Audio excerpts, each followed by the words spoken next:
Get ready for the dictation. Start. Few questions in business and public policy are as complex as the question of how to save lives.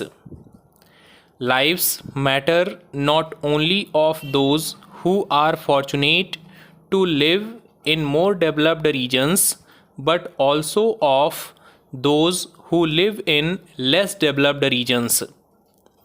Many governments around the world struggle to address the problem of inequity in access to life saving products such as vaccines. The struggle becomes even more complex when there is a sudden increase in demand for such life saving products, for example, during a pandemic. When there is a sudden increase in demand for life saving products, how do firms respond across the more versus less developed regions within a nation? Why might foreign incumbents and rival domestic firms respond differently? To answer such intricate questions, it is crucial to first understand the sources of competitive advantage under normal conditions, that is, in the absence of the pandemic. Product demand is central to the development of capabilities and the resources of firms as it incentivizes their engagement in the high fixed cost research and development activities required to produce life saving products such as vaccines.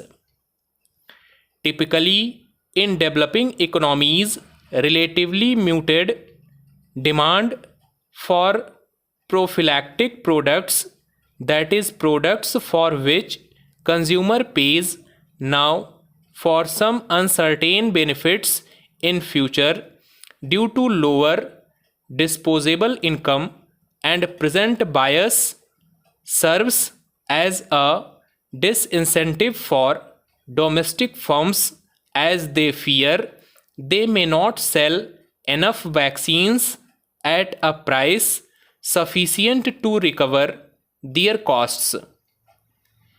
In contrast, large foreign multinationals originating from developed economies can still generate additional economic returns by selling their products in developing economies so long as they can recover the variable costs of their products.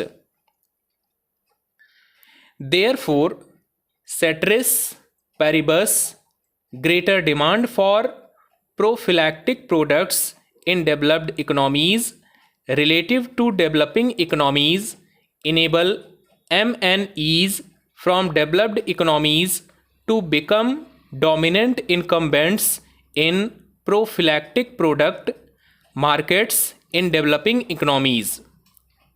However, sudden disease outbreaks can bring unanticipated changes in the business environment that could give rise to within country special heterogeneity in business opportunities and challenges for MNEs and domestic firms.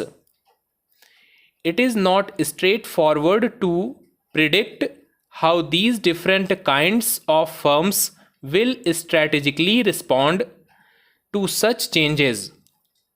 On the one hand, incumbent MNEs may be in a better position to leverage their global scale and reinforce their market dominance across regions within a nation.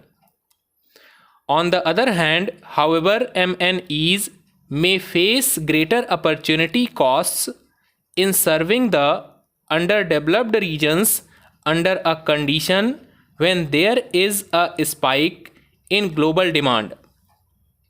not only capacity constraints but also opportunity costs in different kinds of firms may limit the extent to which additional products supplies can be distributed across various regions in response to the sudden increase in pandemic induced demand. Therefore, in a recent paper published in Management Science, we carefully investigate how MNEs and domestic firms respond in different local markets to a global demand shock. Our research analytically leverages the 2009-10 H1N1 influenza pandemic as a source of a sudden increase in global demand for flu vaccines. In the wake of this demand increase, we examine how subnational heterogeneity in healthcare infrastructure and political alignment between the federal, central, and regional governments in India influence the market share and revenues of MNEs and domestic firms in the influenza vaccine market relative to non-influenza vaccine markets.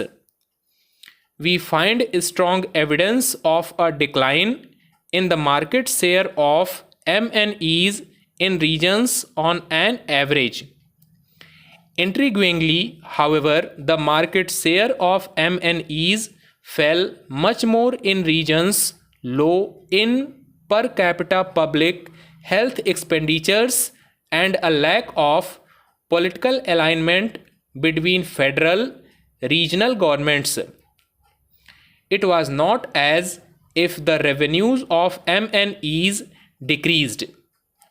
The revenues of MNEs increased post-pandemic, as one would expect should happen in the wake of a pandemic-induced sudden demand increase. The market entry of DLO domestic firms that were selling other vaccines was the core driver of the erosion of the market share of MNEs following the pandemic. Unlike domestic firms, foreign firms did not enter the influenza vaccine market or expand in underdeveloped regions. Stop.